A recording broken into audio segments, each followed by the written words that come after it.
የአመቱ ኢትዮጵያ 3 ሚሊዮን ሰው ገደማ ትጨምራለች። በየአመቱ አንዳንድ ኤርትራ ትጨምራለች። ግን ይሄን ነገር ከኤርትራውያን ሰምተናል፣ ብዙ ጊዜ ነግረውናል። ለምን ምክር ቤት እንደመጣ አላወቅኩም እንጂ ኤርትራውያን ይሄ ጉዳይ የሚነሳ ያለው የውስጥ ጉዳያቸውን ዳይቨርት ለማድረግ ነው ብለውናል። ለኛው ችግር ትርክት ነው። ማይገባቸውን ህግ ማይፈቅድላቸውን እንደዚህ የሚያደርግላቸውን ጠየቁ። የትኛው ህግ ከወሰደው በኋላ ነው የጠየቅነው? ሱፋቸው ስላልታጠበ ስላልተተኮሰ ምርጫ የሚቀር የሚመስላቸው ሰዎች ደግሞ ሞኞች ናቸው። ሚሊዮን % እርግጠኛ ነኝ ኢትዮጵያ ተዘግታ አትኖርም። ማንም ፈለገም አልፈለገም አትኖርም። ኢትዮጵያ ቀይ ባህር እንደሚያስፈልጋት ከለውጡ በፊትም እናምን ነበር፣ እንናገር ነበር። ያኔ መደመጥ አንችልም። ከጀመርንበት ቀን አንስቶ ግን ንግግሩ አለ። ያ ንግግር ግን ሰላማዊ ነው። በተቻለ መጠን የኛ ፓርቲ አባላት ግን የዘንድሮ ምርጫ ዴሞክራሲያዊ እንዲሆን ብቻ ሳይሆን ልዩ ልዩ ድምጾች እንዲሰሙ በኃላፊነት እንሰራለን። ዋጋት ፍላጎት የለንም። ለምን? ውጊያው ከተነሳ የተከበረው ምክር ቤት ውጊያው ከተነሳ ውጤቱ ግልጽ ነው። ግልጽ ነው ውጤቱ። ከዛ በኋላ የያ አይሰራም። አሁን አለመጀመር ማለት ነው።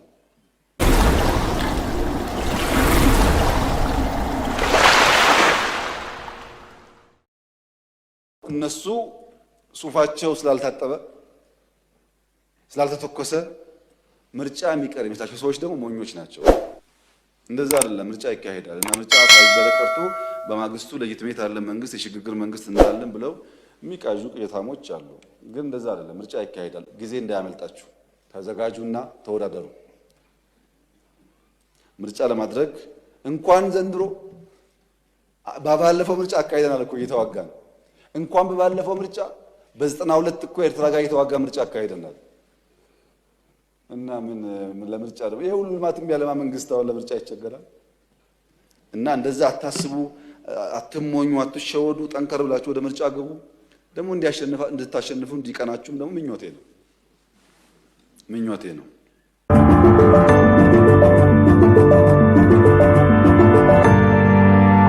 ሁሉም ሀገር ሁለት ወሳኝ ጉዳዮች አሉት።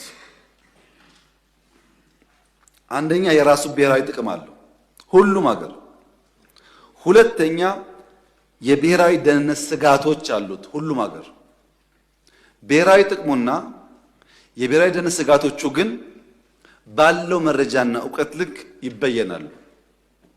ዛሬ ብሔራዊ ጥቅሜ ያለውን ነገ ሊያሰፋው ሊያጠባው ይችላል። ዛሬ ስጋት ያለውን ነገ ሊያሰፋ ሊያጠብ ይችላል። ባለው ዕውቀትና መረጃ ይወሰናል።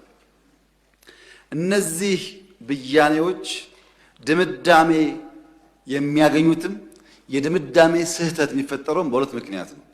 ሀገራት የመረጃ እጦት ወይም መሳሳት ካለባቸው የተስተካከለ ናሽናል ኢንትረስት ዲፋይን ላያደርጉ ይችላሉ። ብሔራዊ ስጋታቸውም በትክክል ላይለይ ይችላል በመረጃ እጥረት። ሁለተኛ ከሐሳብና ሞራል ዝቅጠት የመጣ ከልክ ያለፈ ራስ ወዳድነት ካለም ይሄ ችግር ሊያጋጥም ይችላል። ይሄ ሁለቱ ባላንስ ከሆነ ሁሉም ሀገራት በየደረጃ ባላቸው ዕውቀት ይሄንን ጉዳይ እያዘመኑ እያሻሻሉ ይሄዱ እንጂ የራሱ ብሔራዊ ጥቅም የሌለው የራሱ ብሔራዊ ደህንነት ስጋት የሌለው ሀገር የሚባል የለም። የኢትዮጵያ ብሔራዊ ጥቅም በሚመለከት የተከበረው ምክር ቤት እንዲገነዘብ የሚያስፈልገው ፍትሃዊ የበደል የመጨረሻው በደል የተፈጸመበት ሀገር ነው ኢትዮጵያ። ቢያንስ ይሄን መናገር አትከልክሉን። ጦርነት የለም ማለት የቶክስ ድምፅ አይሰማም ማለት አይደለም። እውነተኛ ፍትህ ካልተረጋገጠ በማንኛውም ሰዓት ጦርነት ሊፈጠር ይችላል። ፍትህ ለማረጋገጥ ነው የሰው ልጅ መትጋት ያለበት። ኢፍትሃዊና ኢርትዓዊ ውሳኔ ባለበት ሁኔታ የተሟላ ሰላም ሊፈጠር አይችልም። ይሄን መገንዘብ በእጅጉ ያስፈልጋል። ለምሳሌ አባይ ኢትዮጵያ ተጠቀመች እንጂ ማንን ጎዳች? ኢነርጂ አመረትን እንጂ መች ውሃ ከለከልን? የመጠቀም መብትማ ዓለም አቀፍ ሕግ ነው፣ መብታችን ነው። እኛ ማንችለው መጉዳት ነው። ፍላጎቱም የለንም፣ አልጎዳንም። ኢትዮጵያ አሁንም ያላት አቋም ግልጽ ነው። ግብፃውያን ወንድሞቻችን ናቸው። ሱዳናውያን ወንድሞቻችን ናቸው። ብንፈልግም ባንፈልግም ከማንም ዓለም በላይ የኑቢያ ስልጣኔና የምስር ስልጣኔ የተቀራረበና የተወራረሰ ነው። ከአክሱም ጀምሮ በኑቢያ በሱዳን ያሉ የድንጋይ ቅርጻ ቅርጾች ግብፅ እስካለው ድረስ የተናበበ ነው። አንድ ህዝብ ነን። ጊዜና ዘመን ያቀያየረው ጉዳይ ቢኖርም የሚሻለን መኖዋን የምትሻዋን ላም በቂ መኖ እያቀረቡ በቀጣይነት ማለብ ነው እንጂ ላሟን መኖ ነፍጎ ወተት ለባለ መወከር አያዋጣም። ካልበላች ትነጥፋለች። መኖ እያቀረቡ በቀጣይነት የተሻለ ማለብ ይቻላል። የመላ ኢትዮጵያ ፍላጎት ብዬ የማስበው ኢትዮጵያ፣ ሱዳንና ኢጅፕት ከ300 ሚሊዮን ያላነሰ ህዝብ አላቸው። በጣም ከፍተኛ ቆዳ ስፋት አላቸው። ወጣት ህዝብ አላቸው። በጋራ ብንሰራና ብናመርት ለድፍን አፍሪካ እንበቃለን። በቂ ሀብት አለ። ወርቁም፣ ውሃውም፣ መሬቱም ጉልበቱም አለ። የሚሻለው አብሮ መስራት ነው። ያ ካልሆነስ ያው እንመቀኛኛለን እንጂ መጓዝ እንደው አይቀርም እና እንደዛ እንዳይሆን በእኛ በኩል ከግብፅ ጋር በስምምነት በድርድር በመግባባት መስራት ማድረግ እንፈልጋለን። ማንም ሰው በዚህ ምድር ላይ ማንም ሰው በህይወት እያለን በጉልበት የሱን ፍላጎት እኛ ላይ ኢምፖዝ ማድረግ አይችልም።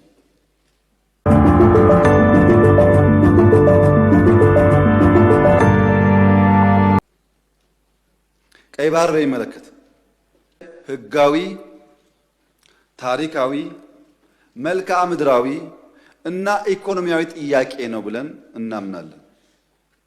አንዳንዱ ነገ ካልተመለሰ ይላል። አንዳንዱ ነገ እኔ ስመጣ ካልጀመርኩት ይላል። ሁለቱም አያስፈልግም። ቀይ ባህርን ኢትዮጵያ ለማጣት 30 ዓመት ከዚያ በላይ የወሰደ ትግል ነበር። ታውቃላችሁ። በ30 ዓመት ትግል ውስጥ በብዙዎች ርብርብ ነው ኢትዮጵያ ያጣችው። ሌላ 30 ዓመት ያስፈልጋታል ብዬ ግን አላስብም። በተረጋጋ መንገድ፣ በሰከነ መንገድ በውይይት መሄድ በጣም አስፈላጊ ነው። የፈለገ ብንወያይ ግን ለማጣት የፈጀብን 30 ዓመት ለማግኘት ይፈጅብናል ብዬ ግን አላስብም። ምክር ቤት የኢትዮጵያ ሕዝብ እንዲያዩ የምፈልገው ግን ጥያቄው ስናነሳ አንዳንዱ ሾርት ስለሆነ ሚሞሪው ዛሬን ብቻ ስለሚያስብ ትንሽ ዳራው ልስጣችሁ። መጀመሪያ ኢትዮጵያን የቀይ ባህር አክሰስ ያሳጣው ውሳኔ ማን ወሰነው? ካቢኔው ይሆናል ብለን የካቢኔውን ዶክመንት ብናገላብጥ የለም፣ ካቢኔው አያውቀውም። አይ የለም ምክር ቤት ይሆናል የወሰነው ብለን ብንወስን ምክር ቤቱም አልነበረ፣ ምክር ቤት አያውቀውም ውሳኔው። የለም የኢትዮጵያ ሕዝብ በሪፈረንደም ወስኖ እንዳይሆን እንዳይባል ነበርን እኛም ያኔ። የኢትዮጵያ ሕዝብ ያልወሰነው ተወካዮቹ ያላዩት ቢያንስ ካስፈጻሚ ካቢኔ ያላየው ውሳኔ ማን ወሰነው? ማጣትን የሚያክል ነገር ያጣንበት መንገድ ህጋዊነት ችግር እንዳለው ማሳያው ተቋሞች አልገቡበትም። ካቢኔው አያውቀውም። አንድ ገጽ ወረቀት ማግኘት አልቻልንም። እንዴት እንዳጣ ነው የሚያስረዳ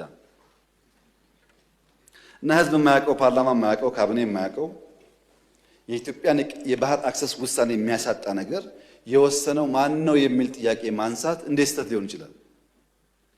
ካለ ይነገረን።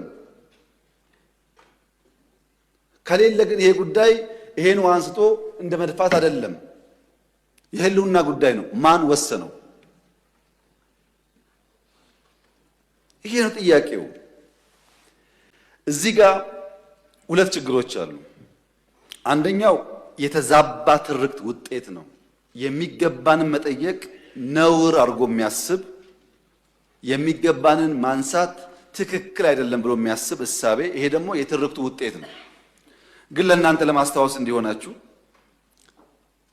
ከግጭቱ በኋላ በኢትዮጵያና ኤርትራ መካከል ሰላም ሲፈጠር መጀመሪያ እኔ ወደ አስመራ ተጉዤ በኋላ የኤርትራው ፕሬዝዳንት ወደ ኢትዮጵያ ሲመጡ የመጀመሪያው መድረክ ያደረግነው ሚሊኒየም አዳራሽ ነው። ብዙ ህዝብ አለበት። በላይቭ ቲቪ ሁላችሁ ወይ ነበራችሁ ወይ ሰምታችኋል። ካልሰማችሁ አሁን ገብታችሁ ዩቲዩብ ላይ ስሙት። የመጀመሪያው ስብሰባ አሰብ ነው የሚለው እሳቸው ባሉበት ለህዝብ በሚገባው ልክ የረሳችሁን ለማስታወስ ብቻ ነው። ኤርትራ ስመላለስ አስመራን ካየው በኋላ ከክቡር ፕሬዝዳንቱ ጋር አሰብ መሄድ ፈልጋለሁ ብዬ አሰብ ሄጄ ነበረ። አሰብ ባህሩ ጋር ቆመን ያወራነው ምንድን ነው? ስለ ፖርት ነው። ተመልሳችሁ ማየት ትችላላችሁ። የት? ኤርትራ ምድር ውስጥ። ሶስተኛ የመደመር ትውልድ መጽሐፍ ላይ በግልጽ ጂኦፖለቲክስን አስፍሬ የአሰብ ጉዳይ አስቀምጬ ለኤርትራ ባለስልጣናት በስጦታ ልኬላቸዋለሁ። ሚስጥር እኮ አይደለም፣ ያውቁታል። ለሁሉም ልኬላቸዋለሁ። አራተኛ እናንተ የምታውቁት የዛሬ 6 ዓመት 5 ዓመት ባህር ኃይል አቋቁመናል እኮ እና ምን እዚህ ውስጥ ለማይኑ ባህር አቋቁመ ነው። ኢትዮጵያ ቀይ ባህር እንደሚያስፈልጋት ከለውጡ በፊትም እናምን ነበር፣ እንናገር ነበር። ያኔ መደመጥ አንችልም። ከጀመርንበት ቀን አንስቶ ግን ንግግሩ አለ። ያ ንግግር ግን ሰላማዊ መሆን አለበት። ከኤርትራ መንግስት ጋር ተስማምተን ከዚህ ወደ አሰብ ሄደው መንገድ ጠግነን አልቆኝ እንከፍታለን ጠግነን ነበር። ከጠገን በኋላ ችግር አለብን፣ ፖርቱ ተዳክሟል አሉን። የጋራ ወዳጅ የሆነ ሀገር ለምነን ጄኔሬተር እና ክሬን በእርዳታ ወደ ኤርትራ እንዲመጣ አድርገን አሰብ ፖርት ሲደርስ የኤርትራ መንግስት አልፈልግም ብሎ መለሰ። ወደ ኤርትራ ልክ እንደ ሱዳን ልክ እንደ ጅቡቲ በእኛ ውጪ ፓወር ትራንስሚሽን ቀጥለን ፓወር እንስጣችሁ ጄኔሬተር አትጠቀሙ ብለንም ቆይ እናስብበት ነው የተባለው። አሰብ ሲሄድ ቤት አለ፣ በር አለ፣ ሰው የለም። ይሄ እውነተኛ ታሪክ ነው። ይሄንን ከተማ መልሰን ህይወት እንስጠው፣ ስራ ነው ህይወት የሚያመጣለት የሚል በየጊዜው ተነጋግረናል። ሁሉም ኢንቮይ የሚሄደው ተወያይቶበታል።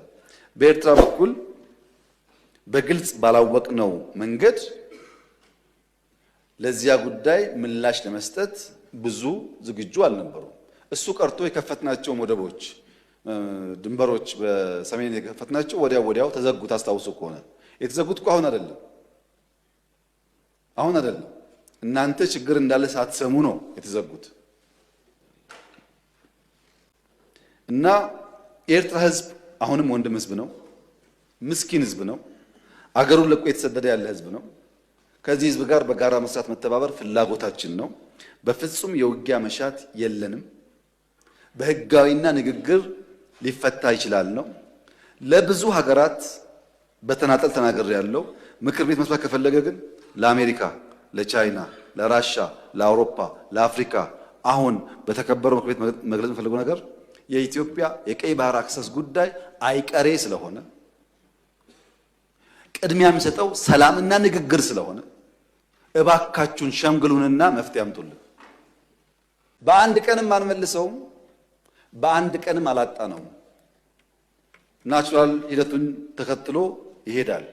እዛው ላይ ጥያቄው የተነሳው የውስጥ አጀንዳን ዳይቨርት ለማድረግ ነው ያሉት የተከበሩት። በእርግጥ ይሄን ነገር ከኤርትራውያን ሰምተናል፣ ብዙ ጊዜ ነግረውናል። ለምን ምክር ቤት እንደመጣ አላወቅኩም እንጂ ኤርትራውያን ይሄ ጉዳይ የሚነሳ ያለው የውስጥ ጉዳያቸውን ዳይቨርት ለማድረግ ነው ብለውናል። እንዴት ዞሮ እዚህ እንደመጡ ባይገባኝም ማለት ነው። ዳይቨርት ማድረግ ሳይሆን ህጋዊ ባልሆነ መንገድ ያጣነውን ጉዳይ ማን ወሰነው ብሎ መጠየቅ ግን ከማንም ሕሊና ካለው ሰው የሚጠበቅ ይመስለኛል። ትርክቱ እንዳይበላሽ፣ የእናንተም ታሪክ እንዳይበላሽ ብታስቡበት። እኔ የምሰጋው ነገርየው ሲሳካ ደግሞ ያኔም ብለን ነበር እንዳትሉ ነው። ሚሊየን% እርግጠኛ ነኝ ኢትዮጵያ ተዘግታ አትኖርም። ማንም ፈለገም አልፈለገም አትኖርም። አንደኛው ችግር ትርክት ነው። የማይገባቸውን ህግ የማይፈቅድላቸውን እንደዚህ የማያደርግላቸውን ጠየቁ። የትኛው ህግ ከወሰደው በኋላ ነው የጠየቅነው? ትርክቱ መፈተሽ ያስፈልጋል። ሁለተኛው ኢትዮጵያ ካደገች ብሎ የሚሰጉ ሰዎች ደግሞ አሉ። ሀገራት ኢትዮጵያ ኦልሬዲ ትልቅ ናት እኮ። የት ነው የምታድገው? በአፍሪካ ሁለተኛው ትልቁ ፖፑሌሽን እኮ ናት። በዓለም እኮ 10ኛዋ ናት። ትልቅ ናት። በነገራችን ላይ በየዓመቱ ኢትዮጵያ 3 ሚሊዮን ሰው ገደማ ትጨምራለች። በየዓመቱ አንዳንድ ኤርትራ ትጨምራለች። እና ኢትዮጵያ በየዓመቱ ሀገር እየጨመረች ትልቅ የሆነች ሀገር ካደገች ምን ትሆናለች ከተባለ ካደገች ታግዛለች። ሌላ የምታደርገው ነገር የለም። ካደገች ትረዳለች። አሁን እኮ እያደረገች ነው። ስንትና ስንት ስደተኛ ተሸክመን የለም እንደዚህ ዛሬ ሳናድግ። ይሄ ስጋት ችግር አለበት እና የኛ ጎረቤቶች በሰላም መኖር እንደምንፈልግ ማወቅ አለባቸው። ታዲያ ለምንድን ነው ከኤርትራ ጋር የተጀመረው ጉዳይ ፈርለቆ የወጣው ያላችሁ እንደሆነ ፕሪቶሪያ ነው። በወደቡም ስንለምን ነበር፣ በልማቱም ስንለምን ነበር፣ ስንለማመጥ ነበር፣ በጣም ስንለምን ነበር። ከዛ ነገ ይሆናል ብለን ግን ፕሪቶሪያ ስንፈራረም ትክክል አይደለም፣ ለምን ይቆማል? ቲፒኤልኤፍም ትግራይም ተጠቅልለው ካልጠፉ ቀጠናው ሰላም አያገኝም። እኛ እኮ ህዝባችን ናቸው ልብ ከገዙ እንዲጠፉ አንፈልግም አልና አቆምን። በዚህ በኩል ማስቀጠል ሲያቅታቸው በዚያ በኩል ጀመሩ። አሁን ዋና ጉዳይ ጭቅጭቅ ውስጥ ግቡ ነው፣ ሳትዋጉ አትቀመጡ ነው። የኛ መልእክት ለኤርትራ መንግስት፣ ኤርትራዊ ወንድሞቻችን ናቸው፣ ከነሱ ጋር ውጊያ አንፈልግም። ለኤርትራ መንግስት ያለ መልእክት አንደኛ ጥይት አስተላላፊ አትሆኑ፣ ሀገር ሁኑ። ወደ ጎረቤት ሀገር ጥይት ማስተላለፍ ጥሩ አይደለም። አባይም ጸባይ ገዝቷል፣ የኛም ሽፍቶች ጸባይ ይገዛሉ እና አንድ ቀን ጥይት ሳመላልስ ብሎ ታሪክ ስለሚናገሩ ጥይት ማቀባበል ቢቀርባችሁ። ስለማናቅ አይደለም፣ እናያችኋለን። ህገወጥ የሰዎች ዝውውር ቢቀር። ተጨናንቀናል ከተማ ውስጥም እንደምታዩት። የሚመጣ ሰው ካለ በህጋዊ መንገድ ቢመጣ።